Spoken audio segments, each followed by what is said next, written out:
Undercover boss saw black cook cutting meat at 3 a.m. and discovered why she didn't go to college. The sharp sound of the knife against the cutting board echoed through the empty restaurant like a relentless metronome. Thack. Each precise stroke, each perfect cut, executed with an accuracy that bordered on artistry. David Mitchell adjusted his janitor's cap and peered through the crack in the kitchen door.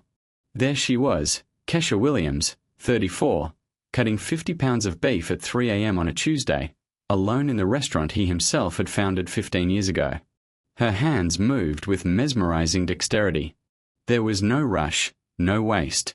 Each movement calculated with the expertise of someone who had turned necessity into mastery. David wondered how on earth a woman with such technical skill had ended up there, working the early shift at his restaurant in Cleveland. Shit, Kesha muttered, pausing for a second to wipe a bead of sweat from her forehead with the back of her gloved hand. Her eyes closed briefly, and David caught something in that expression. It wasn't ordinary fatigue. It was the weight of someone carrying more than they should. Over the past 6 months, disguised as cleaning employee David had noticed strange patterns at the Golden Fork. Employees fired without plausible explanation, always the same profiles. Customer complaints that went directly to manager Robert Chun, never to HR, and a brutal turnover among black employees that left him with a sour taste in his stomach. Kesha looked up suddenly as if she sensed she was being watched. Their eyes met for half a second before David pretended to adjust something on the cleaning cart. "Dave, what the hell are you doing standing there?" Her voice carried a mixture of surprise and controlled irritation. "I thought you only cleaned after 4. "Oh, hi Kesha. Chin asked me to get a head start on cleaning today." David entered the kitchen pushing the cart. "Keeping up the act. Do you always work until this hour?" Kesha went back to cutting, but David noticed that her movements became slightly more tense. "Someone has to prepare this meat for lunch. Chun doesn't like it when it's left to the last minute." It was a lie, and they both knew it. The standard protocol was to prepare the meat the next morning. David knew every procedure in the restaurant. "Chin seems really demanding," David said casually, pretending to clean a nearby counter. "I heard him yelling at Tamara yesterday. Something about her forgetting a reservation." Kesha's fist tightened imperceptibly around the knife handle. Tamara didn't forget any reservations. She wrote everything down correctly. "I saw her." David felt a chill run down his spine. "What do you mean by that?" Kesha stopped cutting and stared directly at him. There was something in her eyes that David recognized, the expression of someone who had seen too much injustice and decided she would no longer remain silent. "Dave, can I ask you something? Have you ever had a dream that someone just stole from you?" The question was laden with such deep bitterness that David felt as if he had been struck in the chest. There was the answer to his unspoken question about why someone with such exceptional culinary skills was working cutting meat at 3 o'clock in the morning.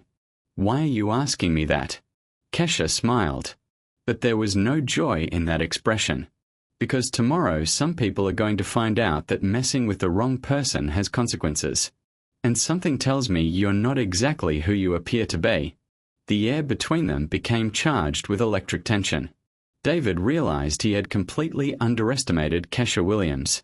She wasn't just an employee trying to get by. She was someone who was planning something. And from the determined gleam in her eyes, that something was going to happen very soon. If you're wondering how a story about injustice and revenge can completely change your perspective on second chances, don't miss the next chapters and consider subscribing to the channel to find out how Kesha turned years of humiliation into the perfect fuel for a turnaround that no one saw coming. Kesha went back to cutting the meat, but now her movements carried a different tension. David realized he had touched on something deep, a wound that had not healed. "You want to know about stolen dreams?" Kesha paused, cleaning the knife with meticulous precision. "Then let me tell you about Chef Kesha Williams." Chef. The word fell into the air like a bomb. David felt his stomach tighten.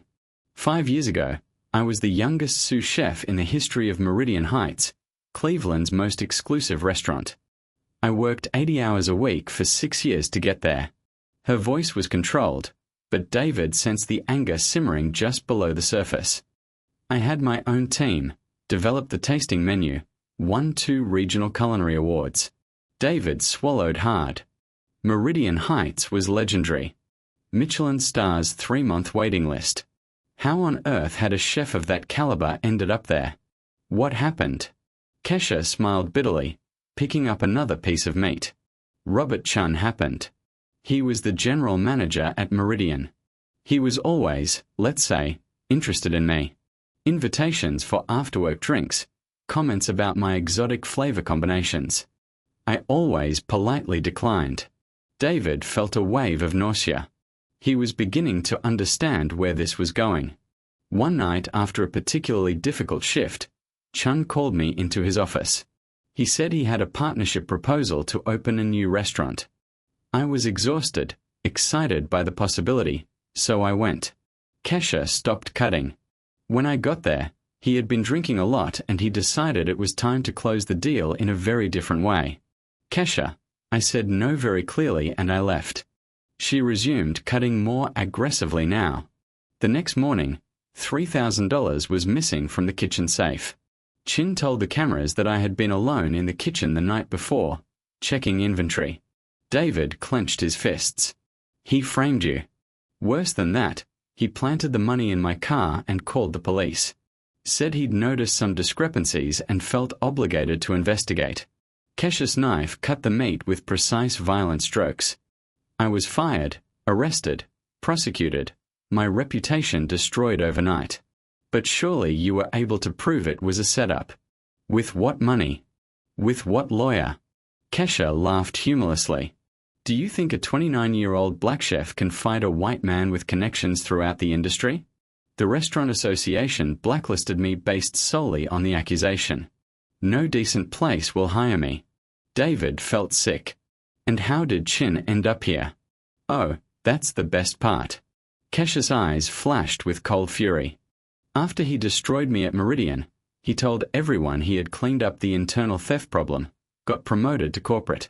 Now he manages several restaurants, including this one, and since I needed to work somewhere. Jesus Christ. He hired me personally. Said he believed in second chances. Kesha paused, staring directly at David.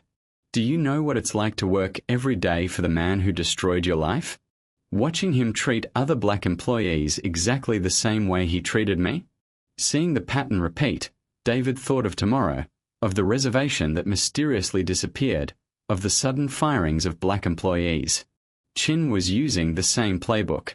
Why do you stay? Why don't you look for another job? Because Kesha's voice dropped to a whisper. Sometimes you have to stay close to your enemy to destroy him properly. The air between them became electric. David realized he had completely underestimated the situation. Kesha wasn't just an employee surviving injustice. She was a professional with devastating skill sets planning something big. Dave. Kesha studied him with piercing eyes. You seem different from the other maintenance guys. More observant, almost like you understand more than you should about restaurant operations. David felt his heart race. She had noticed. And you know what's funny? Yesterday, I saw you cleaning around the management office. Too late at night for routine maintenance. Almost like you were, she paused deliberately. Investigating something. David kept his expression neutral, but Kesha's smile told him she already knew. Tomorrow morning, Chen is going to call an all-staff meeting. He's going to announce that more adjustments are necessary to improve efficiency. Kesha's knife worked methodically. Guess how many of the employees being terminated are black? Kesha, every single one, as always. She set down the knife and stared directly into David's eyes. But tomorrow is also when Chen discovers that messing with the wrong person has consequences he never saw coming. What did you do? Remember when I mentioned that Chin always liked technology? Cameras, recording devices for security purposes. Kesha's smile was predatory now. Funny thing about tech-savvy people, they record everything, including conversations they think are private. David's pulse spiked. You recorded him? 5 years' worth, every racist comment, every sexual advance, every time he planted evidence or fabricated stories, every conversation where he planned to target specific employees. Kesha picked up her knife again. Amazing what people say when they think nobody's listening. Holy, but recordings alone aren't enough. Need corroborating evidence, financial records, email trails, personnel files. Kesha studied David carefully, unless of course someone with access to corporate records happened to be helping. David realized she had been testing him this entire time. Kesha knew exactly who he was. How long have you known? Since day 2. Real maintenance guys don't examine prep stations like you do. Don't understand cost-efficiency ratios and definitely don't have manicured hands. Kesha chuckled. Plus, Jennifer from corporate called last week asking about employee satisfaction surveys mentioned they were considering sending someone to assess workplace culture. David stared at her speechless. So, Mr. Hayes, Kesha said casually using his real name. The question is, are you here to cover up Chen's discriminatory practices, or are you actually interested in justice? The kitchen fell completely silent, except for the distant hum of the refrigerator. David realized that this moment would define everything, whether justice would be served or whether another cover-up would protect predators in positions of power. Each new discovery about Chen's systematic racism only strengthened Kesha's resolve. But what corporate executives didn't understand was that every act of discrimination had been meticulously documented by someone who understood exactly how to destroy them using their own methods against them. David looked at Kesha for a long moment before finally nodding.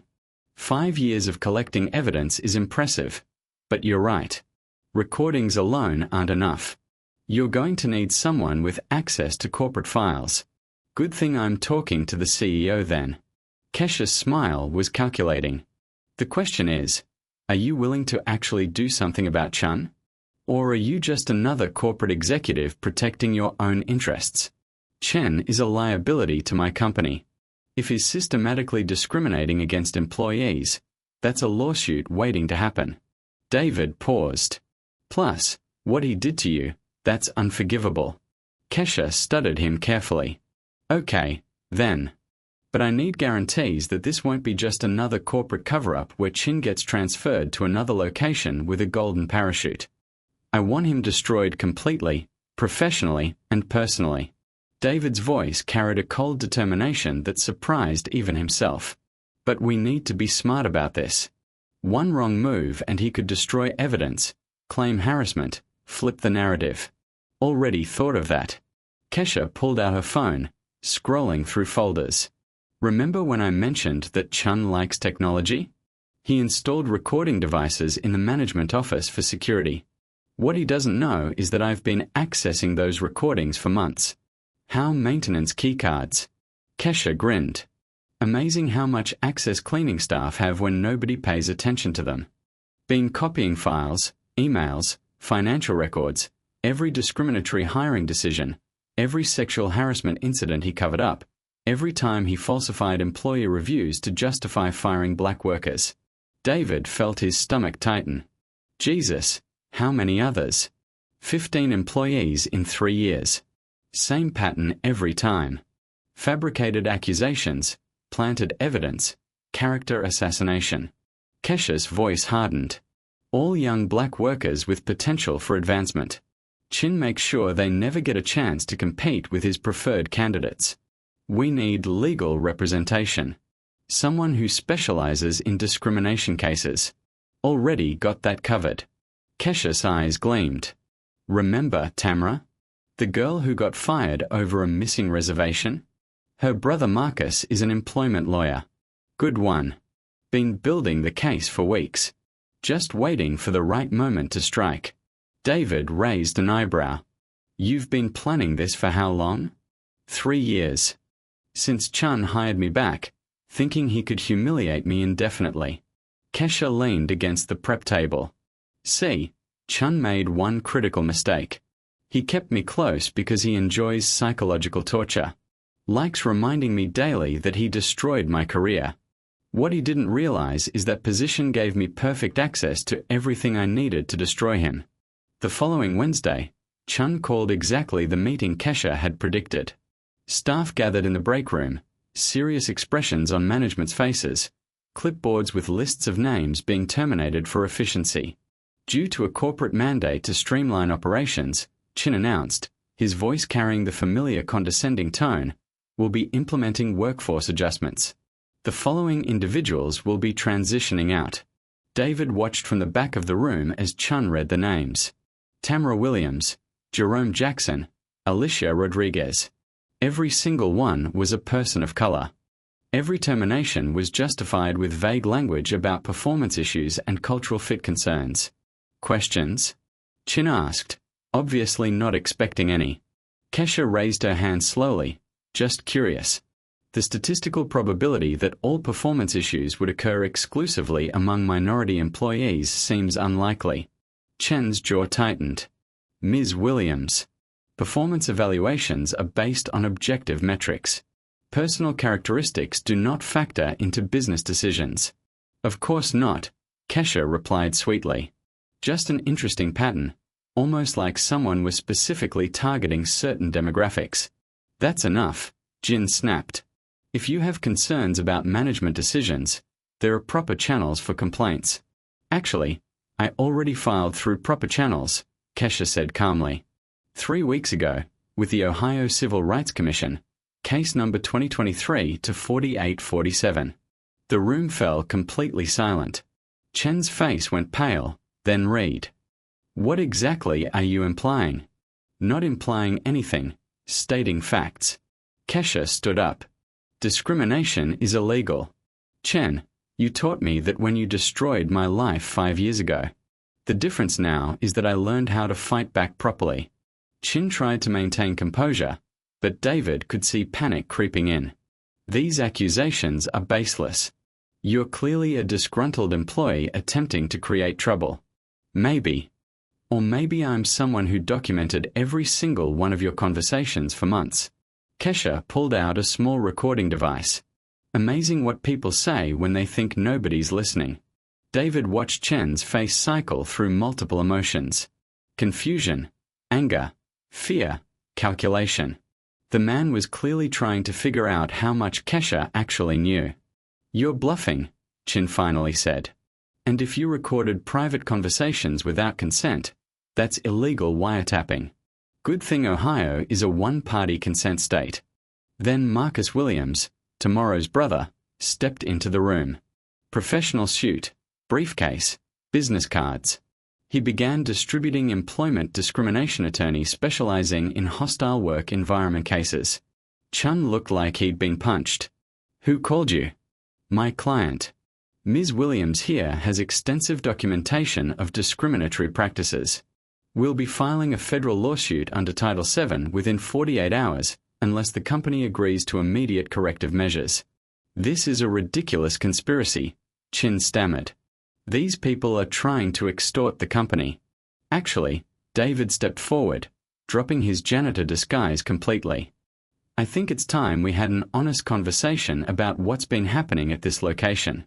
Chen's eyes went wide as he recognized David's real voice, real posture, real authority. Mr. Hayes, what? Why are you undercover investigation? David said coldly. Been here 2 weeks. Seen enough to know that significant changes are necessary. Chen's face cycled through emotions rapidly. Relief that Corpo was involved. Hope that he could spin the situation. Growing horror as he realized the implications. Sir, I can explain. These employees are disgruntled, making false accusations to cover their own performance issues. Chin, David said quietly. Shut up. Now, the room was dead silent. David could feel energy shifting, power dynamics realigning in real time. Kesha, how much evidence do you actually have? Everything, she replied simply. Financial records showing discriminatory hiring patterns. Email trails planning terminations based on racial profiling. Recordings of Chun making explicitly racist statements about employees. Documentation of sexual harassment incidents he covered up to protect certain managers. Chin looked desperate now. Those recordings are taken out of context. Private conversations meant to what? Kesha interrupted. Planning how to get rid of those people who don't fit the restaurant's image. discussing which employees are too uppity for their position, joking about how black workers are naturally lazy and need constant supervision.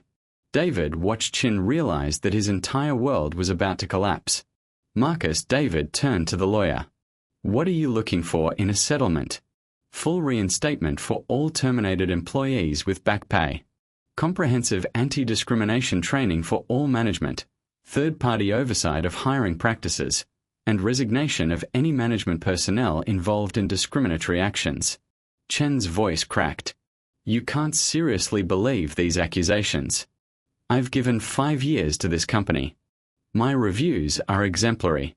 Your reviews are exemplary because you've been covering up your own misconduct, David replied. But that ends now. For the first time in 5 years, Kesha Williams smiled with genuine satisfaction. Not because she was about to destroy someone, but because justice was finally within reach. Chen had spent years believing he could abuse power without consequences, never imagining that some of his victims were meticulously documenting every crime, building an airtight case that would permanently end his ability to harm others. David watched Chen's face transform in real time. From initial arrogance to confusion, then pure panic. The man who had destroyed so many lives was finally realizing that his own lies were coming back to haunt him. Mr. Hayes, Chin stammered, trying to regain control. These are serious allegations based on misinterpretations of private conversations taken out of context. Context. Kesha laughed, but there was no humor in that sound. Marcus, can you share the context of the March 15th recording? The one where Chen discusses with the assistant manager how to get rid of problematic employees. Marcus opened his briefcase and turned on a small speaker. Chen's voice echoed through the room, clear and unmistakable. These blacks are all the same, lazy, always complaining about discrimination when they're just incompetent. We need to clean house, but do it smart. Nothing too obvious. The silence that followed was deafening. Chen turned pale as a sheet. That was a private conversation that took place in the workplace during business hours. David interrupted coldly. Continue, Marcus.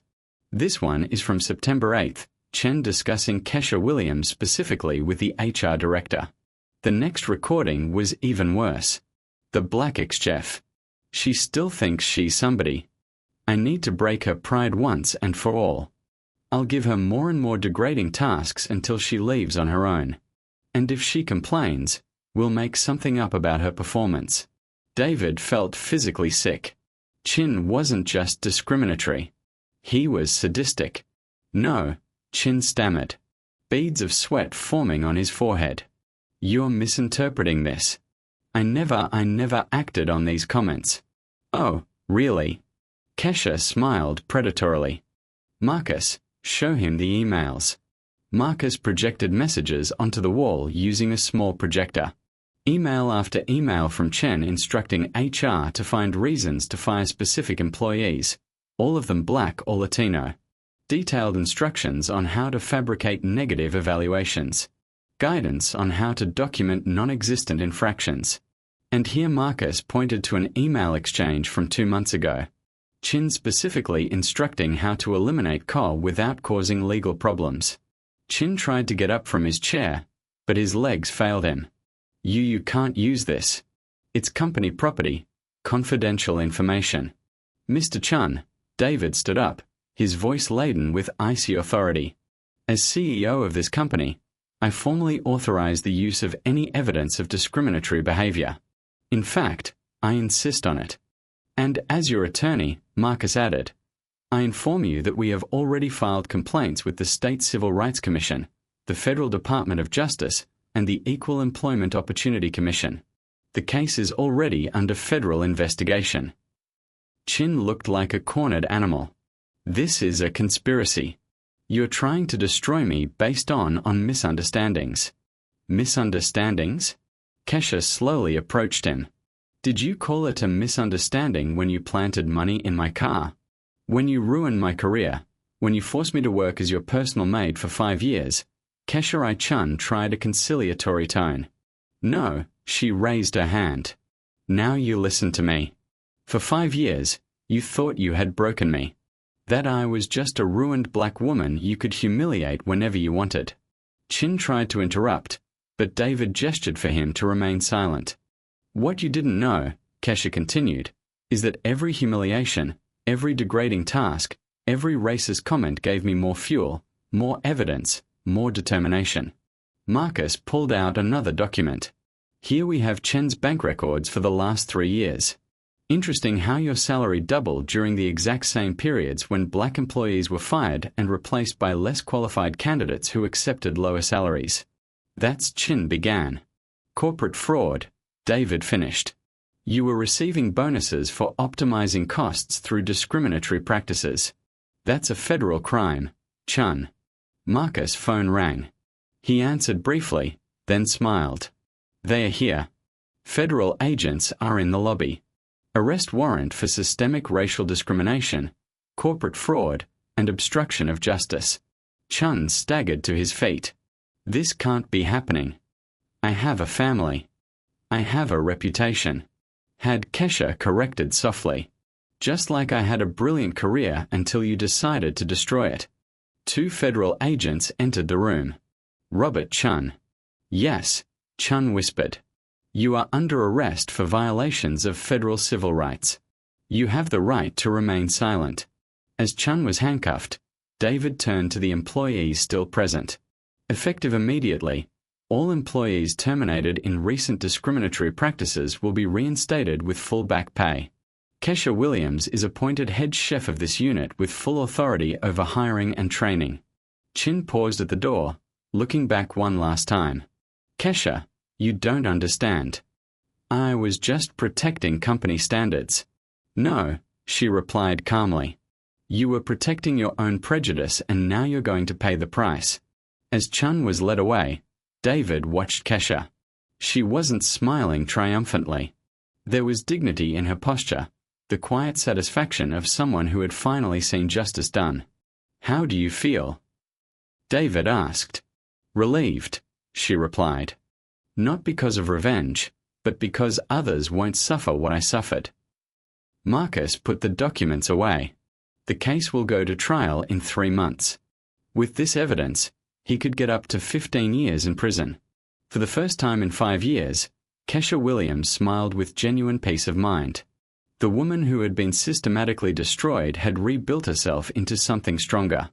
Not just a survivor, but a warrior for justice who would protect others from suffering the same fate. 3 months later, the Golden Fork restaurant had been completely transformed. Under Ko's leadership as head chef, the Cleveland location had the best reviews in the entire chain. Employees who had previously worked in fear now smiled genuinely, and the quality of the food had reached a level David never imagined possible. Chef Williams said to now promoted to customer service supervisor. Table 7 asked to personally thank whoever prepared their dish. They said they've never eaten anything so extraordinary. Kesha smiled, wiping her hands on her apron. Tell them I appreciate it. But the secret isn't just in the technique. It's in cooking with respect for the ingredients, for the team, for the customers. David watched everything from his office, reviewing the impressive numbers. Sales had grown 40%. Employee turnover had dropped to almost 0, and online reviews were uniformly excellent. More importantly, not a single complaint of discrimination had been filed since Chen's departure. The phone rang. It was Marcus Williams who now served as diversity consultant for the entire Harvest and Hearth chain. David, I have news about Chun. The trial ended yesterday. 8 years in federal prison plus 5 years of probation, and he had to pay $500,000 in damages to the employees he harmed. And his reputation completely destroyed. No restaurant in the industry will hire him. He's working as a supermarket stalker trying to pay off his legal debts. David hung up and went down to the kitchen. Kesha coordinated dinner with the precision of a conductor. Every movement calculated, every instruction clear. It was impossible to imagine that just months ago, she was cutting meat alone at 3 o'clock in the morning, humiliated and invisible. Chef David approached during a break in service. Mr. Hayes, how can I help you? Actually, I came to thank you. This unit has become the benchmark for our network. Employees from other cities are asking to be transferred here. Kesha nodded thoughtfully. You know what I've learned in these 5 years of fighting injustice? Revenge isn't about destroying the other person. It's about building something so extraordinary that it renders irrelevant what they tried to do to you. David smiled. And your plans now? I'm developing a mentoring program for young chefs from underprivileged communities. I want to ensure that talent is not lost due to lack of opportunity or prejudice. At that moment, Chun was probably packing products in some supermarket. His career and reputation destroyed forever. Meanwhile, the woman he tried to break had become one of the most respected chefs in the city, living proof that integrity and talent overcome any attempt at sabotage. The best revenge was not to destroy Chun. It was to build something so brilliant that his malice became irrelevant. Kesha Williams not only weathered the storm, she learned to dance in the rain and teach others to do the same. Some injustices strengthen us in ways we never imagined possible. And when that happens, we discover that our greatest victory is not over those who tried to bring us down, but over our own limitations. If this story of resilience and transformation has touched you, subscribe to the channel for more examples of how true justice is built with patience, intelligence, and above all, with an absolute refusal to allow others to define our